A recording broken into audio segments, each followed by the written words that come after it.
What happens when a mining engineer, a nuclear negotiator, and a grassroots administrator become the most powerful bureaucrat in Punjab?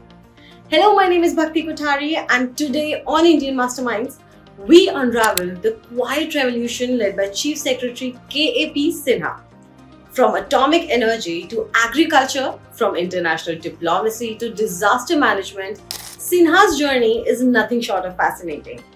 So, how does a man with a mining degree end up steering Punjab's entire bureaucracy? And what exactly is his game plan for reshaping governance in the state? Let's dive right in. K.A.P. Sinha was born on December 19, 1967 in Bihar. And right from the start, he stood out. He holds a BTech in mining engineering and MA in economics and an LLM. That's a combination you don't often see in a bureaucrat. A rare mix of technical expertise, economic understanding, and legal precision. This blend has shaped his approach to governance, grounded in logic, depth, and a problem-solving mindset. Sinha did not start in high offices. His real training came from the grassroots in the district. He served as the Deputy Commissioner of Bhatinda and Gurdaspur, where he was responsible for everything from resolving local disputes to implementing government schemes in the farthest corners. It's here that he truly learned the pulse of rural Punjab. For a state that lives and breathes agriculture, these early years gave him a first-hand view of the farmlands, the people, and their daily realities. As his career progressed, Sinha became a familiar name in Punjab's key departments. He held crucial roles in finance, excise and taxation, food and civil supplies, higher education, environment, science and technology, parliamentary affairs, and general administration. Each of these stints added to his deep understanding of how the state machinery breathes and functions. And when the Enforcement Directorate began probing Punjab's excise policy linked to the controversial Delhi liquor case, Sinha was at the helm of the Excise and Taxation Department. Handling such a high-profile, politically sensitive case made him known as an officer who doesn't flinch when the stakes are high. But Sinha's expertise isn't confined to Punjab. During his deputation to the Government of India, he wore multiple hats. He served as Joint Secretary in the Department of Atomic Energy, the Ministry of External Affairs, and the Ministry of Commerce and Industry. And here's something extraordinary. Sinha represented India at CERN, the European Centre for Nuclear Research in Geneva, Switzerland. Yes, CERN, where scientists discovered the Higgs boson or the God particle. It's rare for an IS officer to step into such a global, science-driven platform, but Sinha did. He also led Indian delegations abroad to finalize key international negotiations.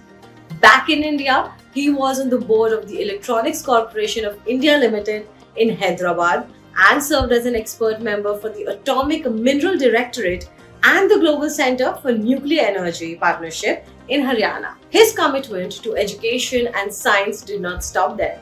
He's been on the Senate and Syndicate of Punjab University, on the board of the Institute of Nanosciences and Technology in Mohali, and even supported institutions in Bhubaneswar. In October 2024, the Aam Aadmi Party government decided to reshuffle Punjab's top post, and Sinha was selected to replace Anurag Verma as Chief Secretary. His appointment wasn't just about seniority. It was about restoring speed, efficiency, and the alignment with the government's welfare agenda. At the time, he was already handling some of the most critical departments in the state, like revenue, rehabilitation, disaster management, agriculture, farmers' welfare, horticulture, soil and water conservation, and legal and legislative affairs. A portfolio that touches the very backbone of rural Punjab. Today, as Chief Secretary, K.A.P. Sinha sits at the nerve center of Punjab's administration. He also shoulders additional responsibilities as Principal Secretary for General Administration and Vigilance, two roles that are key to transparency and accountability. What sets him apart is his fast-track work style. Colleagues describe him as firm yet accessible, someone who listens carefully but makes decisions quickly. It's a style that fits perfectly with the Chief Minister Bhagwant Mann's vision of quick on-ground action. So let's be honest. Punjab is standing at a crossroads. The farm economy is under pressure, It needs better soil health, smarter water management, and resilient income models for farmers. At the same time, the state's revenue needs to be plugged. Disaster response systems need strengthening. Welfare schemes must reach the right people without delay or leakage. Sinha's challenge is to balance speed with accountability, reform with compassion. Here's what's most remarkable. Despite all the high stakes roles, Sinha prefers to stay behind the scenes. He's not into the limelight, not a slogan guy. He lets his system speak, his reforms ripple quietly through the machinery.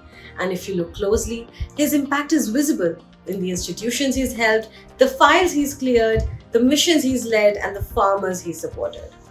With retirement approaching in December 2027, the next 2 years will define his legacy not through headlines, but through the trust he rebuilds in Punjab's bureaucracy. In a state that's often caught between promise and pressure, KAP Sinha could be the steady hand that tips the scales towards progress. The question now is, can one man's quiet reform change an entire system? We'll be watching and we'll keep bringing you these powerful stories from the heart of India's governance. Until next time, I am Bhakti Kothari and this is Indian Masterminds. Thank you for watching.